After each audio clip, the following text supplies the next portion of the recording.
for having this group in Germany. Thank you very much.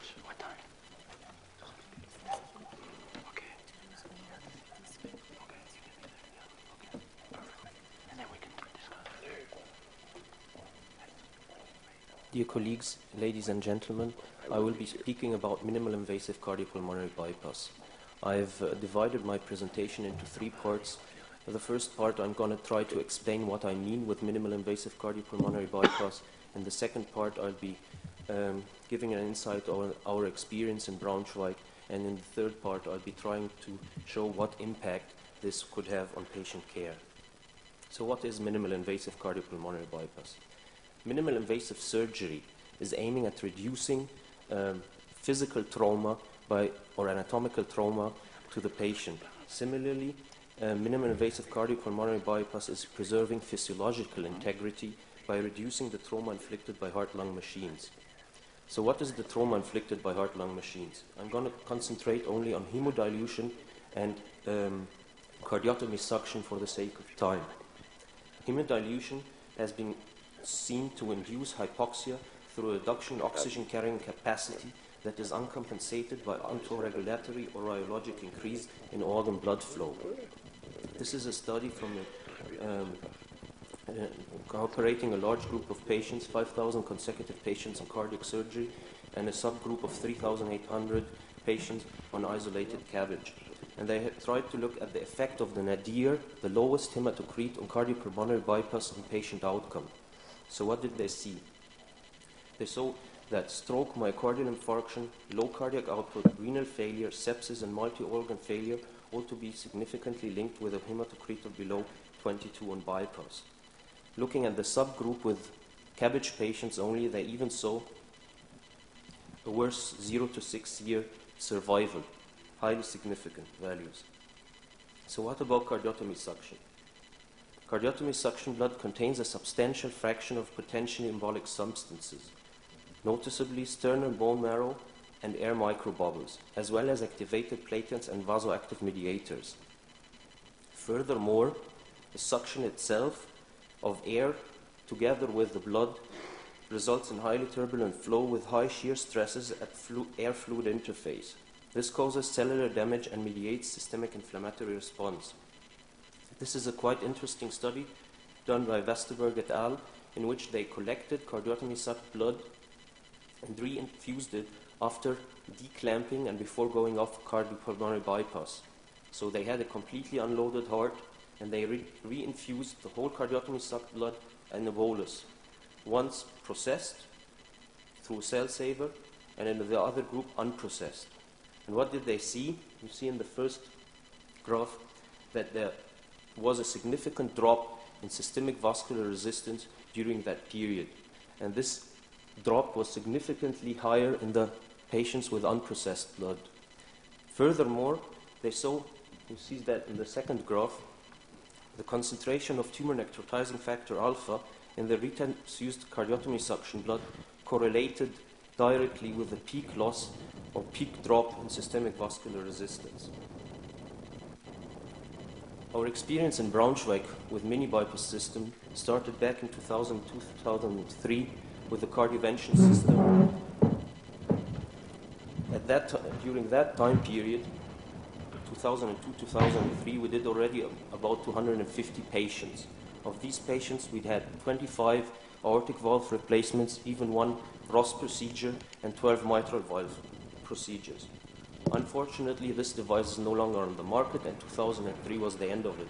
So we had to ask ourselves, are we going to continue with our mini perfusion program or not? But as we noticed from daily work, we're sometimes doing routine and doing it over and over without asking ourselves, can we improve? So I saw that, retrospectively, I see every beginning as a new chance to develop a philosophy around these mini bypass systems. Our philosophy aimed at 2 things: minimizing risks, emphasizing the benefits. This could only be possible through a team approach that involves the users, the surgeons, the perfusionists. The system that I'm going to show was developed by one of our perfusionists, Uwe Schönrock, and the industry. So is this team approach possible? Yes, it is, because we have a common goal, a common interface, and this is the improvement of patient care. This is the machine. I don't know if doesn't work. Okay, so there is a an air bubble detector at the beginning of the machine. That's the red part. The blood enters venously from that side. You have the air bubble detector, followed by a bubble trap, where you can remove micro air bubbles, electronic venous occlusion device. Then you pass to the centrifugal pump, to the membrane oxygenator, and the rest is the console. This is the rock-safe system. So, minimizing risks. The main concerns of critics for mini perfusion circuits is how do you handle air in a closed circuit. So you have two different problems. You have micro air bubbles and you have macro air or macro air leaks.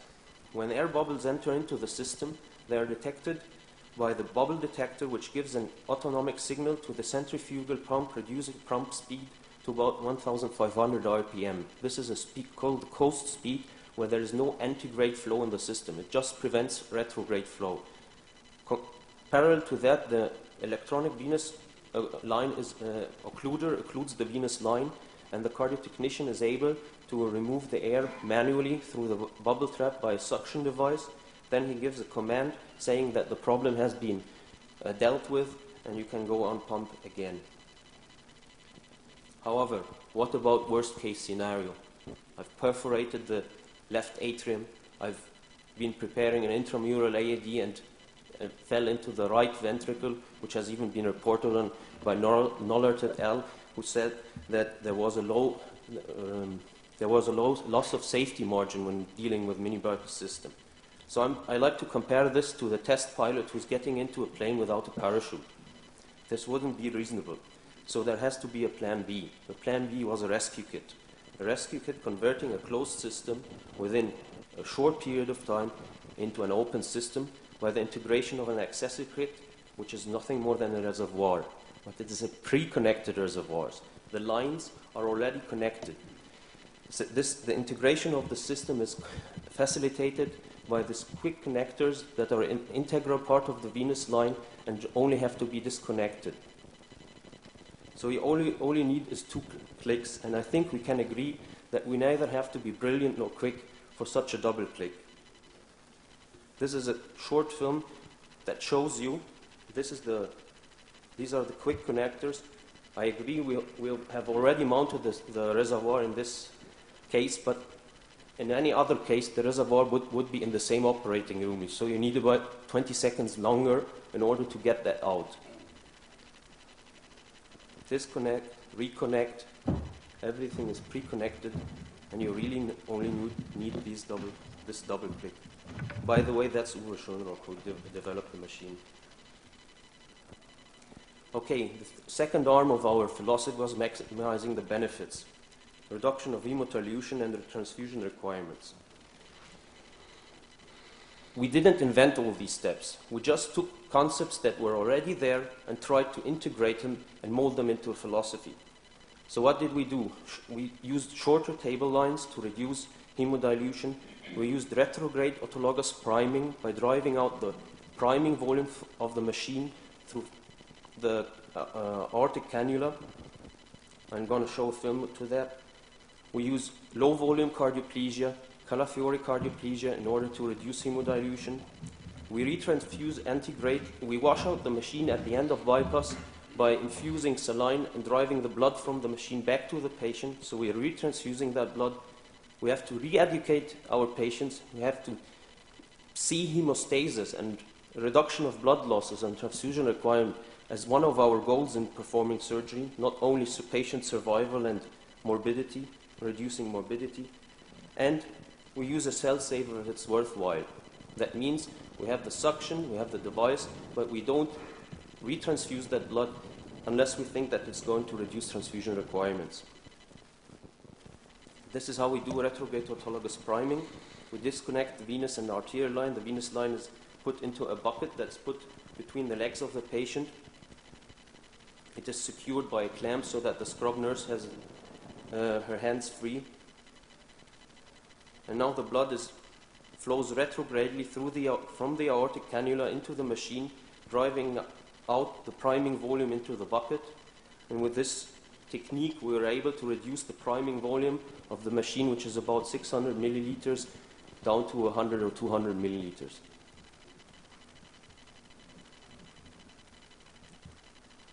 You see that the blood pressure drops, but we're still in a good condition, 80 millimeters, and the little air that was in the venous line is easily removed through the bubble trap.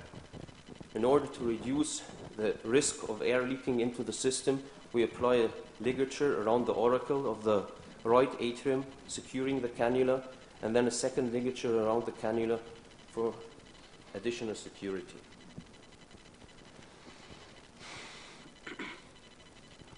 Second, towards a wider applicability. A perfusion circuit that is only applicable to one type of operation is not satisfactory. So if we can only do CABG with this, I think we can all agree that straightforward OpCap is better. A perfusion circuit that is only good for a few surgeons is no good either. So what are the special aspects of valve surgery? We need to have a better venting. We need a system for venting. We need a better blood management. What about air handling and blood losses, and what about cardioplegia? We've integrated a flexible reservoir over a roller pump, which can also be used as a volume buffer in order to remove the vented blood into this flexible reservoir. I'm going to show a picture of it later. Air handling. We flood the operative field with CO2. We perform we ensure that the vent is lying correctly in the and the left atrium before opening the aorta to avoid any blood losses. If we are doing a combined procedure, we always do the CABG before the AVR so that we don't have the aortotomy open when losing blood over this aortotomy. And we de-air the heart at the end of the operation through a vent, the normal vent that we're using with a CABG. We wouldn't make a hole and lose the blood to the operative field. What about cardioplegia? We use Calafiore cardioplegia for aortic procedures and crystalloid cardioplegia in mitral surgery because we don't like giving the cardioplegia every 20 minutes in mitral valve surgery. However, to reduce the hemodilution, we're on double cannulation. We open up the right atrium and drain this cardioplegia blood through the right atrium. So it's not going into the system. This is the accessory kit, a vent driven by a roller pump into flexible bag through which air can also be removed, and if needed, the volume is retransfused into the venous line. That's how it looks like. Now, what does this all bring us? Does it improve patient care? We have just presented the final results of a multi-center study that we've been performing over the last 2 years, a few days ago here. This center incorporated 6 centers. This study incorporated 6 centers all over Europe. We included patients for isolated aortic valve replacement and/or CABG, and we've included a lot of exclusion criteria to have a clean study and clear outcome. We had a transfusion trigger in order to evaluate transfusion requirements. We had a standardized prophylactic regimen for atrial fibrillation. We had the same surgeons and the same teams operating with both machines. These are all drawbacks of a lot of studies that have been done previously. So what have we seen? We have a freedom of major adverse events of over 90% in the mini perfusion circuit. I failed to mention that the study incorporated 500 patients, 252 in the mini system, and 248 in the conventional system. So we have a freedom of major adverse events defined as death, myocardial infarction, cerebrovascular accidents, or reoperation of over 90% in the mini system and 83.5% in the conventional system, highly significant. If we look at some of these adverse events isolated, we have a higher incidence of myocardial infarction and reoperations, which were both in favor of the MPC group. Again, we had the same surgeons performing with both machines. So when we looked at the myocardial infarction, we had to ask ourselves, why is that so? So when we looked at the markers of myocardial damage, excluding those patients who had a myocardial infarction, we saw that there was a significant difference in CK, isoenzyme MB, and troponin, all in favor of the mini system. So that we have some sort of myocardial protection in using this system. Looking at the incidence of atrial fibrillation, again we had a significant difference postoperative atrial fibrillation of 24% in the conventional system and 16% in the mini system. Looking at the transfusion requirement, here you see the milliliter per patient. We have a better or a benefit in transfusion requirements if we look at RBCs alone, if we look at fresh frozen plasma alone, or we look at the combination. All highly significant. If we look at the freedom of transfusion, how many patients did not need a transfusion? We have a freedom of transfusion overall of 65% for the whole population and 65% for the MPC group and 55% for the conventional system. And this holds true if we look at the transfusion of red blood cells or fresh frozen plasma alone. Finally, when we come to define what I'd like to call optimum outcome, I want my patient to experience no adverse events, no complication whatsoever, no reoperation, no atrial fibrillation, and I don't want him to get any blood transfusion. We have achieved this goal in 52% of the mini VIPUS patients and 41% of the conventional patients, making it a significant difference. This has also had an impact on hospital stay, which was a significant difference showing a significant difference between both groups. Finally, we believe that minimal invasive surgery has succeeded in becoming part of daily practice. As our experience shows, mini perfusion circuits represent another footstep in the same direction. We therefore hope that they will experience a similar development so that as many patients as possible can profit from their benefits. Finally, I'd like to thank the chairman and the ESCTS for giving me the opportunity to do this presentation, and I hope that I have been able to convince you with the message I'm trying to convey.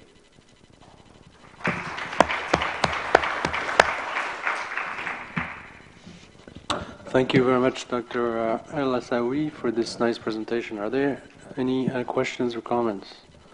Volkmar. Excellent presentation and very convincing results. I would only like to challenge you a little bit.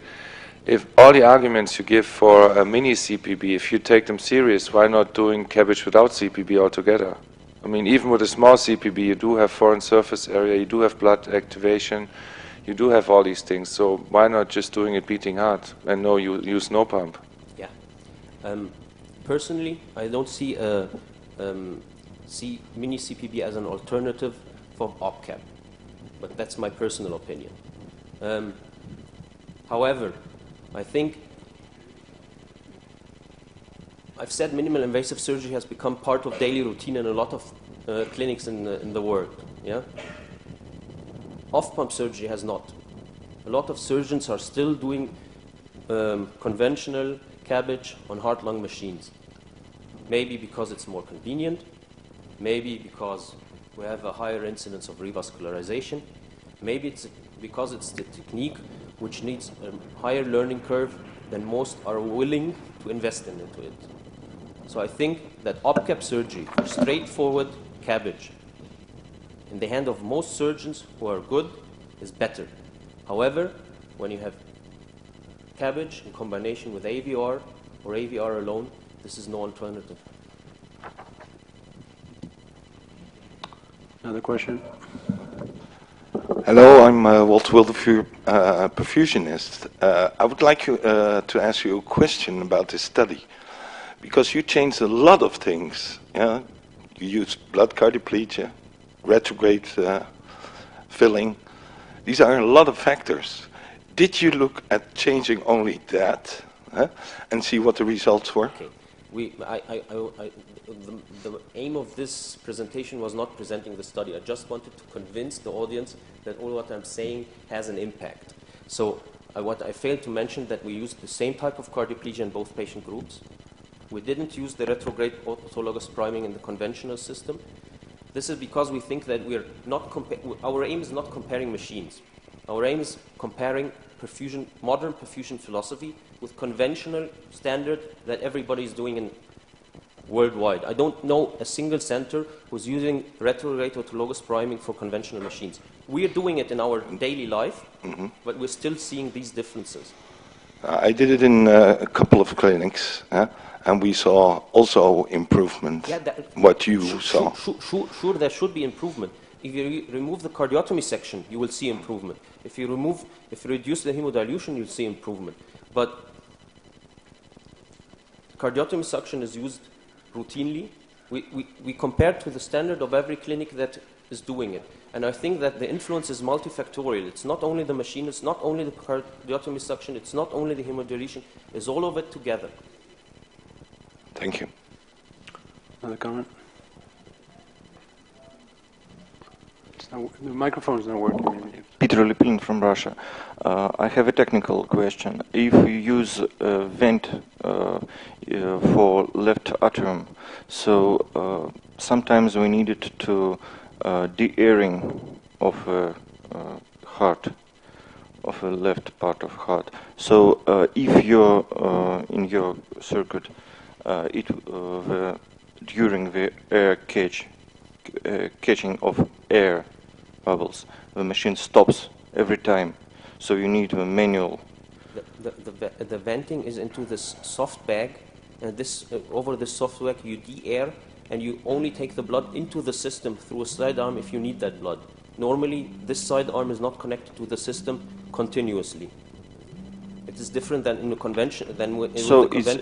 So it's as additional for yes, example. it is an accessory kit. It's not normally used. Usually, it's only a sidearm. So in this case, you usually use a cardiotomic reservoir. No, you don't use a reservoir at all.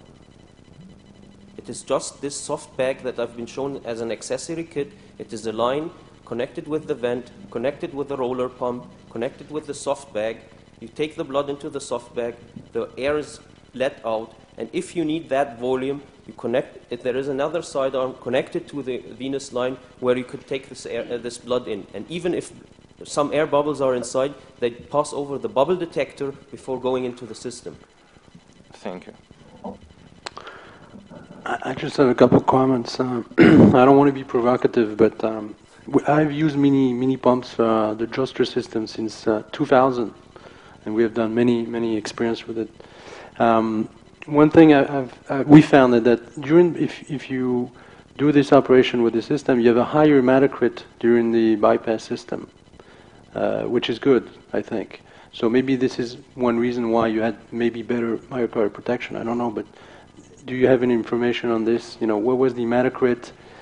Because we compared with two groups, you know, in our unit, and clearly there was a much higher incidence of higher hematocrit. The other comment I want to make, and you can answer that, is that even though the priming is very low, your patient is empty at the end of the operation. What I mean is you have to fluid volume him in order to get off bypass.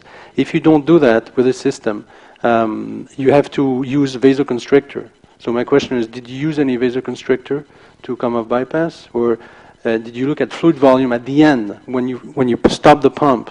You know, how much fluid was in the patient? And the last question I have, I think that your transfusion rate is quite high, 55, 65%. So were there a lot of valve patients? Because in CABG, we really transfuse patients at this point. So these are the three elements. Let me start with the last question. 25% of patients were either aortic valve replacement or a combination of CABG and aortic valve replacement. The decision to transfuse or not to transfuse was to 95% based on transfusion triggers. We said that the patient would not receive red blood cells unless the hemoglobin is less than 8 post-operatively or less than 6 on machine. This was the indicator to transfuse. Or if there was a clear clinical indication, because I can't tell a physician don't transfuse if you think that the patient needs it. That's the first point. Hematocrit during cardiopulmonary bypass, of course there was a significant difference because there is a hemodilution, a priming volume of about 1.5 liters in the conventional system. If this is the only reason for the difference in myocardial enzymes, I'm not sure. One could postulate that we were doing a blood cardioplegia, and so the higher hematocrit in the cardioplegic blood could have an additional protective effect, but I haven't read that anywhere before. Another possibility is that you have the venous drainage on mini bypass is a bit more difficult than in conventional systems. So you have to be in constant communication with the perfusionist who tells you, could you please adjust the venous line? So you have more blood in the coronaries. So I think blood in the coronaries, although tedious for the surgeon, is always good for the heart. This could be a reason, but I don't know why.